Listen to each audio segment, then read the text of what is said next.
Welcome to Ole Football, and this is the most underrated footballers in the 2023-24 season. Wataru Endo was only third option on Liverpool's list of transfer targets for the defensive midfield position, but despite being 31 years old, the Reds decided to acquire him from Stuttgart for £16 million.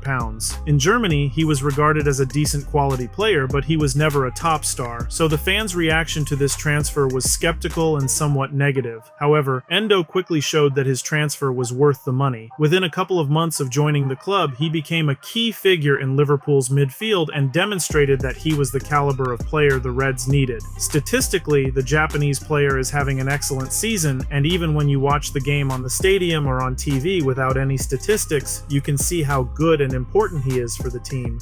The Portuguese winger, Pedro Neto, has already been with the Wolves for 5 seasons and is progressing step by step. Despite his poor performance last season, this season he is showing phenomenal play under the management of Gary O'Neill. In 21 matches, he has scored 3 goals and made an incredible 11 assists, which have helped the Wolves to be in the middle of the Premier League table. Compared to other players in the league, Pedro receives little recognition from the press, although his progress deserves immense attention. Perhaps that's why this summer he should move to a top club, and Mikel Arteta has once again shown interest in him. However, it is quite possible that he may move to Tottenham, where he will be more needed and will continue his progress under Ange Postecoglou. So we await another battle between the two North London clubs for the player. Last season, Darwin Nunez sometimes showed a decent level, but more often than not, he disappointed. However, this season, the situation has changed dramatically. Darwin has adapted to the league, the language, and Jurgen Klopp's demands on the field. It's evident that he has started playing more freely and has already been able to improve his performance compared to last year, scoring 13 goals and providing 11 assists. He is still trying to improve his finishing, but it's clear that he is working, progressing, and becoming an important player in Liverpool's attack for years to come.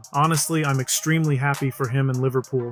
West Ham made 2 very important transfers this year in the form of Mohamed Kudus and James Ward-Prowse, but among these names emerged the Mexican diamond from Ajax, Edson Alvarez, for whom they paid £35 million. After Declan Rice's departure, many Hammers fans thought that Edson would not be able to play at the same level as the Englishman, but he showed and proved how good he is. His influence in West Ham's midfield is incredible and underrated. He often finds himself in the right place at the right time to relieve pressure on West Ham's goal. He has noticeably adjusted his playing style to fit the game plan, which is the complete opposite of his former club's plan. There are still aspects of his game that need refinement, particularly the number of times he has already received yellow cards this season. But the positives overwhelmingly outweigh the negatives, and he has become a cornerstone in David Moyes' team. Max Kilman stands out as one of the most underrated defenders in the Premier League this season. Despite not receiving the same level of attention as some of his counterparts from top clubs, Kilman's performances have been consistently impressive and deserving of recognition. His versatility is one of his greatest assets, providing Wolves with valuable options in defense. Kilman's defensive intelligence and positioning allow him to anticipate opposition movements effectively, often intercepting passes and breaking up attacking plays before they develop. Additionally, his composure on the ball and ability to initiate attacks from the back contribute to Wolves' transition play. Kilman's aerial prowess is another standout feature, winning a significant number of duels in both defensive and attacking situations. As the season progresses, it's essential to acknowledge Kilman's contributions and recognize him as one of the Premier League's unsung defensive talents. Despite operating quietly under the radar, Pascal Gross's contributions to Brighton's performances have been invaluable. As a versatile midfielder, he showcases his skill set in various roles, including as a playmaker, a box-to-box midfielder, and even as a defensive midfielder when required. Gross's vision and passing accuracy are noteworthy, often dictating the tempo of Brighton's attacks and creating scoring opportunities for his teammates. His work rate and commitment to defensive duties are equally commendable, frequently tracking back to support the defense and initiating counter-pressing sequences to regain possession. Despite not grabbing headlines with flashy goals or assists, Gross's influence on Brighton's overall gameplay cannot be understated. Overall importance in De Zerbi's tactics.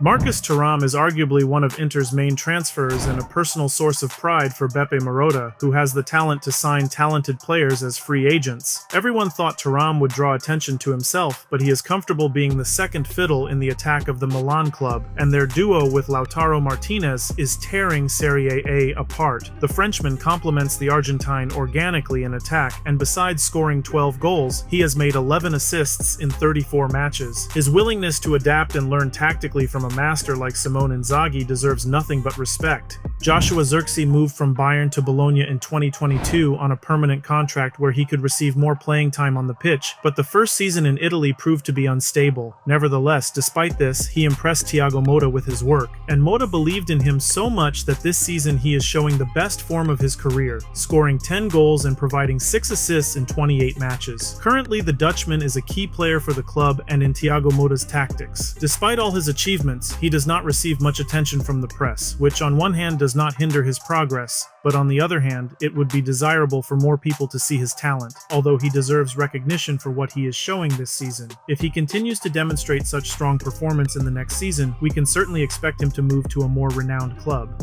Alex Grimaldo moved to Bayern last summer for free and immediately became a key figure in Xabi Alonso's squad, as the wings are crucial in his team's game plan. Grimaldo excels in advancing the ball, and if his duties were limited to just running and defending, but he also scores goals and provides many assists, which is a lot for a fullback. Under the guidance of the Spanish manager, his star has shown even brighter. He has scored 10 goals and provided 11 assists in 32 matches. Such a player is a desired transfer target for many top clubs in the summer transfer window. Ukrainian goalkeeper Andriy Lunin has been part of the Real Madrid club since 2018 following his transfer for €8.5 million from Zorya Luhansk, but he has always been on the bench and has been sent out on loan a couple of times where he showed a good level of play, but at Real he was given little playing time to prove himself, especially when the team had a world-class goalkeeper like Thibaut Courtois. However, in the summer, the Belgian ruptured his ACL and was out for the entire season. Finally, Lunin had the long-awaited chance to prove himself, and the promise made by Ancelotti to give him playing time almost came true. But instead, they loaned Kepa from Chelsea, who hadn't shown consistent play for Los Blancos. However, after Kepa got injured in November, Ancelotti had no choice but to give a chance to the Ukrainian, who fully took advantage of it. Lunin became the best goalkeeper in La Liga in terms of save percentage, with the highest percentage among all goalkeepers, and occupies one of the leading positions in this indicator in Europe. He also equaled the Champions League record for the number of saves in a game against RB Leipzig. He showcased his high level, and despite him not being a media-attractive player, he still received plenty of applause from both the press and the club's players and management. However, most likely, after Courtois returns, he will probably leave Madrid because such a goalkeeper deserves to play regularly and show his class, not sit on the bench. Thanks for watching. Please share your thoughts in the comments. Who do you think is the most underrated footballer this season? I'd love to read your answers. Don't forget to subscribe to the channel and love this game. Also, check out some of my other videos on the channel. As you can see on your screen, I'll see you next time.